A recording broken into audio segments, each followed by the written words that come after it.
Across America, early voters are flooding polling places and returning mail-in ballots in huge numbers.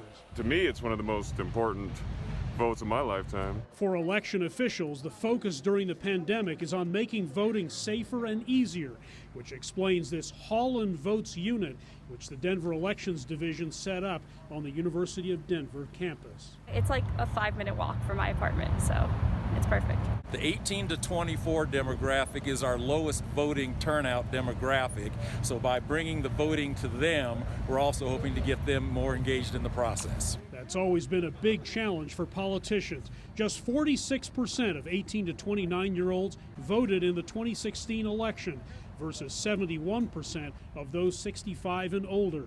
Whether it's not having families, mortgages, or permanent addresses, two political experts say it makes sense. So they're not really doing all the things that you might normally do as you get a little bit older that would encourage you to think about who's actually, making decisions about your life. They're just not as often familiar or comfortable with the process. And so getting that into that habit of voting is important. And as you get older, you certainly develop that habit. But will that trend continue in 2020? This year could be different, mostly because of what happened this summer. No justice!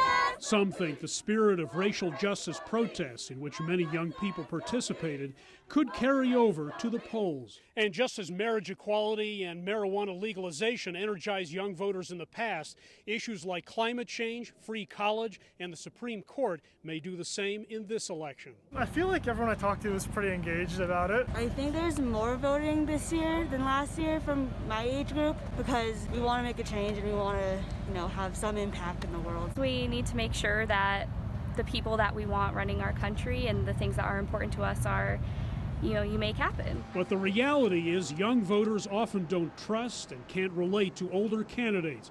One plans to vote for a third-party candidate if he votes at all. Politics has gotten sort of childish, sort of pointing fingers. Getting out this vote will require text messages and social media, speaking to them in their preferred language, and meeting these voters where they are.